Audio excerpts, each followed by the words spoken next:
Alors voilà, on est ici toujours à Japan Expo avec un Shogi Master, un maître qui va nous expliquer un peu en quoi ça consiste. Et d'abord on va te présenter. Oui, donc bonjour, je m'appelle Jean-François Astir, j'ai 21 ans et je suis étudiant en sciences biomédicales à l'université de l'ULB, à l'Université libre de Bruxelles. Alors ça fait longtemps que tu pratiques du Shogi? Ça fait quelques années en fait, j'ai commencé vers l'âge de 18 ans, maintenant donc, comme j'ai dit tout à l'heure j'en ai 21, donc ça fait environ 3 ans. Mais je suis loin d'être un maître, hein, mais on va dire que je me débrouille pas trop mal.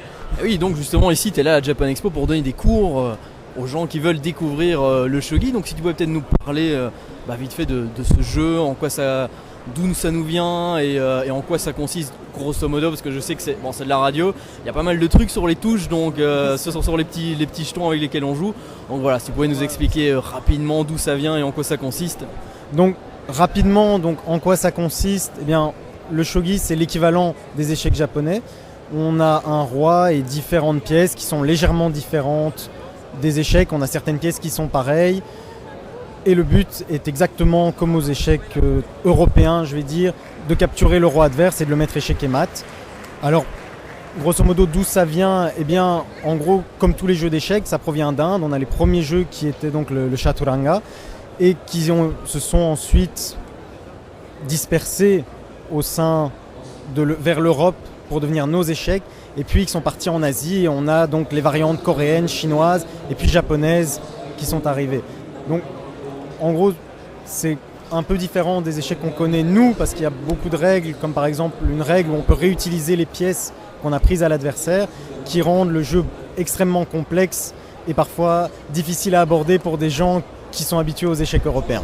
Et alors, tu penses qu'il faut combien de temps de pratique pour arriver à un niveau où on commence à s'amuser, à s'éclater? T'as fallu combien de temps pour arriver à ça? 5 parties environ. Ah oui, donc c'est quand même assez facile. Mais on va dire la question, c'est pas tellement la facilité, c'est juste la volonté. Quelqu'un qui veut jouer, qui a envie, qui trouve ça intéressant, va tout de suite, reconnaître les caractères, il va pouvoir jouer, il va prendre du plaisir, même si au début, c'est pas facile, on sait pas très bien quoi faire, mais à partir du moment où on essaye de jouer, on joue pour s'amuser, ce qui est le cas. Ici, on a plusieurs clubs qui sont réunis, on a tous les clubs, on a un club à Liège, on a le club de Bruxelles dont je suis moi-même, on va dire co-responsable, et on a le club de Gand. Donc on a, les 3 parties du pays qui sont unifiées ici sur le stand de Shogi. Eh bien, à partir du moment où on est là et qu'on a une bonne ambiance, même si on n'a pas des coups de grand maître, on peut s'amuser, il n'y a pas de problème. Et justement, en Belgique, c'est pas difficile de trouver des adversaires, des gens avec qui jouer. Comme tu dis, il y a plusieurs clubs. Parce que par exemple, il y a des sites internet ou des endroits où vous vous rencontrez pour des gens qui auraient envie de s'initier à ça, qui auraient envie de découvrir. Est-ce que vous avez un Facebook ou quoi que ce soit qui y correspond?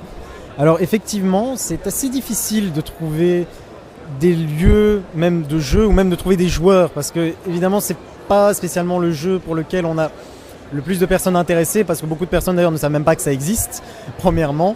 Et parfois certaines personnes sont un peu rebutées par l'aspect du jeu, car évidemment les pièces sont japonaises et donc on n'a rien d'européanisé et les kanji peuvent parfois s'avérer très, très rebutants pour le néophyte. Donc ça c'est le premier point. Effectivement c'est pas facile, mais on a des sites internet, on a certains sites de jeux qui sont très bien faits, qui ont été faits par des japonais, qui sont donc 81 dojo, donc 81dojo.com, où on a beaucoup de japonais, mais de joueurs du monde entier, européens, américains, qui sont présents et qui peuvent jouer, dans lequel on peut se retrouver et dans lequel il y a une assez bonne ambiance aussi. Maintenant, par rapport aux clubs qu'on a, effectivement, le club de Liège est quand même un club qui existe depuis quelques années, ils ont une bonne quantité d'adhérents. Nous, au club de Bruxelles, on a démarré, mais il y a quelques mois, donc on en est encore au balbutiement et le club de Gand est aussi assez neuf. Mais nous avons bon espoir de pouvoir commencer à créer une fédération à partir du moment où on aura plus de personnes. Et on va dire, pour pouvoir créer une fédération, il nous faut des joueurs et on va les chercher où ils se trouvent. Dans les conventions sur le Japon, c'est l'un des meilleurs viviers pour trouver des personnes intéressées, évidemment. Et alors, pour terminer, est-ce que tu pourrais nous expliquer un de tes coups préférés, histoire que les gens puissent visualiser à quoi ça correspond, un coup que tu aimes bien? Un coup que j'aime bien, c'est assez compliqué pour les gens qui ne connaissent pas. C'est plutôt une ouverture, j'aime bien les ouvertures assez agressives où je vais mettre une tour qui se déplace comme une tour d'échecs au centre du terrain et je vais attaquer à partir de là. C'est relativement agressif, c'est très dynamique, mais c'est le style de jeu que je préfère. Et bien voilà, un grand merci. Peut-être rappeler si tu as une adresse Facebook ou quoi que ce soit où les gens pourraient vous contacter si des fans se découvrent une passion en nous écoutant. Alors pour ceux qui veulent nous contacter, ils peuvent toujours aller sur le forum de Shogi Belgique, dans lequel ils peuvent s'inscrire et nous donner leurs adresses. Nous avons aussi des profils Facebook qui sont donc toujours sur Passerelle Japon et aussi qui s'appelle aussi également Shogi Belgique. Et nous avons également une page Facebook pour le club de Shogi de Bruxelles qui est le Royal Shogi Dojo. Donc nous avons ces 3 pages, les gens peuvent venir, s'inscrire, nous demander.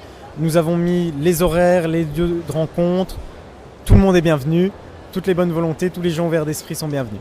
Et bien voilà, c'est super. Donc on mettra toutes les informations, on mettra des liens lorsqu'on diffusera l'interview.